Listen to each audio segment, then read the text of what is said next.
ঘটনাটি ঢাকার গুলশানের পুলিশ প্লাজা ও এর মাঝামাঝি স্থানে।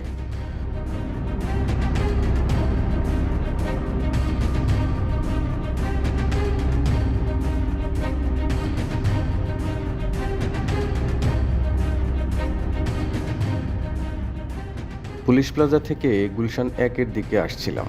হালকা বৃষ্টি পড়ছে।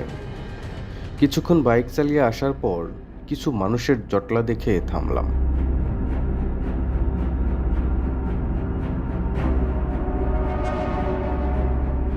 এগিয়ে গিয়ে দেখি বেশ কয়েকজন এই লোকটাকে চারদিকে ঘিরে ধরে রেখেছেন।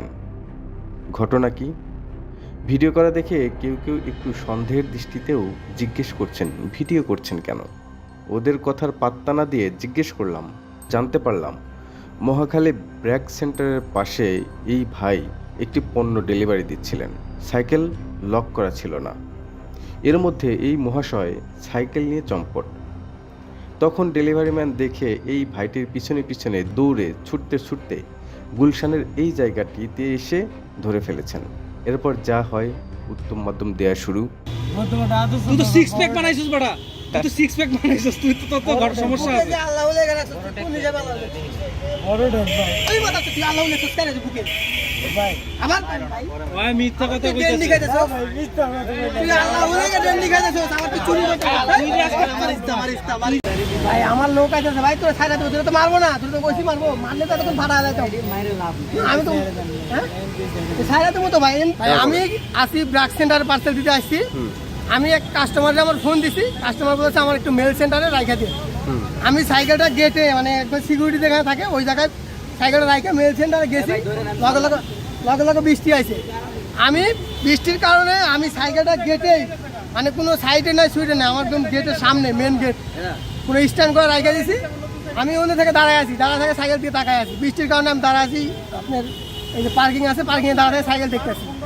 সাইকেল দেখতে দেখতে ও আইসে সাইকেলটা লোয়ের টান, আমি তো সাইকেল দিয়ে তাকা আছি ডিরেক্ট, কারণ বৃষ্টি হইতেছে, তালা দেওয়া নাই, তার মধ্যে বৃষ্টি ডিরেক্ট দৌড়, ওর পিছিয়ে পিছিয়ে দৌড়াতে দৌড়াতে আমি এখানে আইসি। আল্লাহর মধ্যে রাস্তায় আবার জ্যাম লাগছে, ও রাস্তায় জ্যামের কারণে পার হইতে পারতেছে না, ওদের থেকে দাঁড়ায় আছে আর ডিপ করে দেয় দৌড়া লাগছি। মারি না, এটা তোর সৌভাগ্য। থেকে আমি এখন 10 নম্বর রোড। নাম কি তোমার? কত বছর ধরে চিন্তা করো? কত বছর ধরে চিন্তা করো? হ্যাঁ বাচ্চা তো আছে, সেটা তো শুনলাম। কয়েকদিন ধরে। এর আগে কয়টা চিন্তা করছো? এটাই প্রথম? সবাই তো ধরা পড়ার পরে এইটাই বলে। আগে কি করতে তাহলে? 2-3 দিন আগে কি করতে? তোমার সাথে আর কে কে আছে? কে? সালমান। ওর বাড়ি কই?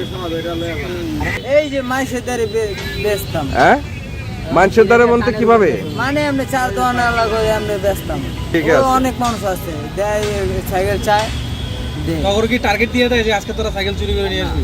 হ্যাঁ কয়টা মাসে কয়টা করে নাও? আরে ভাই মাসে কয় টাকা করে পাও সাইকেল? সাহস ছিল। কয় টাকা করে পাও? সিকিউরিটির বইয়া হ্যাঁ? ওই থেকে সাইকেল এই সাইকেলটা বিক্রি করলে কয় টাকা পাইতা পুরাতন সাইকেল? 1500-1600। আর সাইকেলের দাম কত ভাই? একদম 8000 টাকা।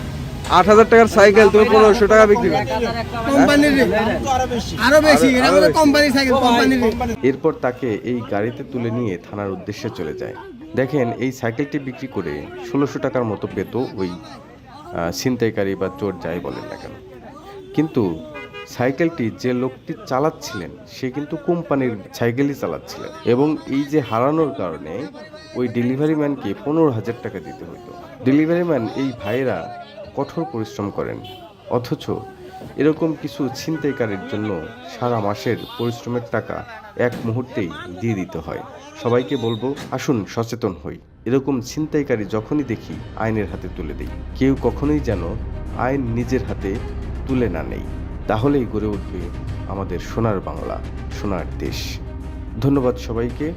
এরকম আরও ভিডিও যদি দেখতে চান তাহলে আমাদের চ্যানেলটি সাবস্ক্রাইব করার অনুরোধ রইল।